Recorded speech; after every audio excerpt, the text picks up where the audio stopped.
In today's video, we're diving into a fascinating transformation in American society that took shape during the late 19th and early 20th centuries: the rise of the middle class. From changing work environments to new consumer culture, leisure, and even philanthropy, this era laid the foundation for much of modern American life. Let's get started.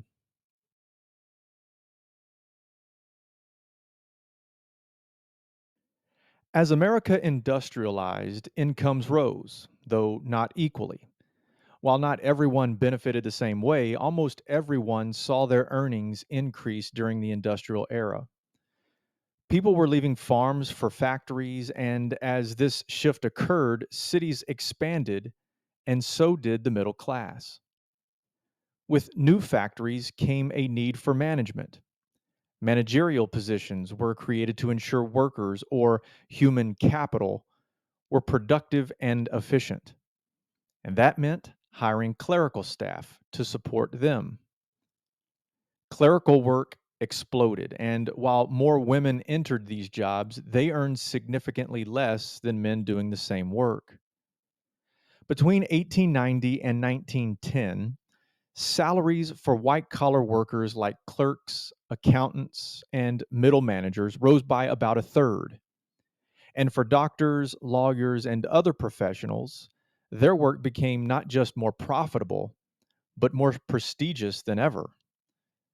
By the end of the 19th century, this new middle class began to shape American culture as a whole, from how people shopped to how people spent their free time.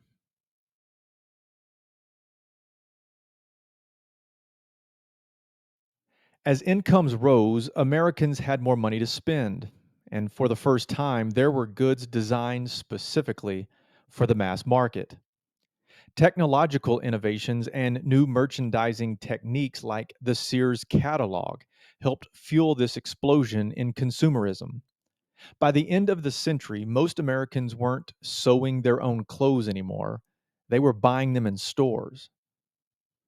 Chain stores like the Atlantic and Pacific Tea Company, or A&P, built national grocery networks starting in the 1870s. F.W. Woolworth opened dry goods stores across the country.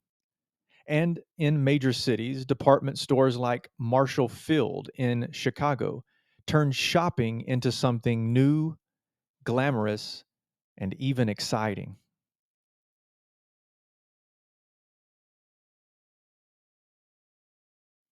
As urban areas grew, so did leisure time. By 1900, the average work week in factories had dropped from nearly 70 hours in 1860 to just under 60 hours. With more time off, including evenings, weekends, and even paid vacations, people started looking for new ways to spend their free time. One of the biggest developments: spectator sports. Baseball began to gain popularity in the 1830s, and by 1869, the Cincinnati Red Stockings became the first salaried team. During the Gilded Age, the early roots of the Negro Leagues were also forming, with teams like the Chicago Unions and the Cuban Giants. By 1900, baseball wasn't just a game, it was big business and a national obsession. And in 1903, the first modern World Series took place, with the Boston Red Sox defeating the Pittsburgh Pirates. Meanwhile, a new sport was invented by Dr. James A. Naismith: basketball, in Springfield, Massachusetts. In entertainment, American musical comedy and vaudeville became wildly popular. Vaudeville featured a variety of acts: musicians, comedians, jugglers, and more. Importantly, vaudeville was one of the few platforms open to black performers, although many still had to perform in blackface, a practice carried over from minstrel shows. From vaudeville came the first black movie star, Lincoln Perry, better known as Stepin Fetchit, who would become the first black millionaire actor. By 1900, the invention of motion pictures revolutionized entertainment. The silent film era was born. drawing huge audiences. In 1915, the controversial but groundbreaking film The Birth of a Nation marked the beginning of a new cinematic era.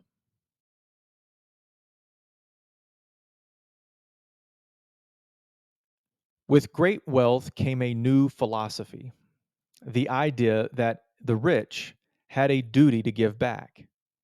Enter Andrew Carnegie and his idea of the gospel of wealth. Carnegie believed that wealth was a sign of divine favor and that the wealthy were morally obligated to use their fortunes to benefit society. In his 1889 essay, The Gospel of Wealth, he wrote that the distance between a millionaire and a laborer was a measure of society's progress, and that philanthropy was the right way to close that gap. After making his fortune in steel, Carnegie gave most of it away. He funded libraries, universities, and museums, setting a powerful example of what philanthropy could look like. Another titan of industry, John D. Rockefeller, also gave much of his fortune to support education and medicine. By the time of his death, Rockefeller had donated over $500 million, more than any philanthropist in history up to that point. Rockefeller once said, I have always regarded it as a religious duty to get all I could honorably and to give all I could. From economic opportunity to consumer goods, from the baseball diamond to the vaudeville stage, and from factory jobs to philanthropic empires, the late 19th century saw the rise of a dynamic, influential American middle class. It wasn't perfect, inequalities still remained, but this was a turning point in the US economy. That's all the time we have for today. Thanks for joining me. We'll see you next time.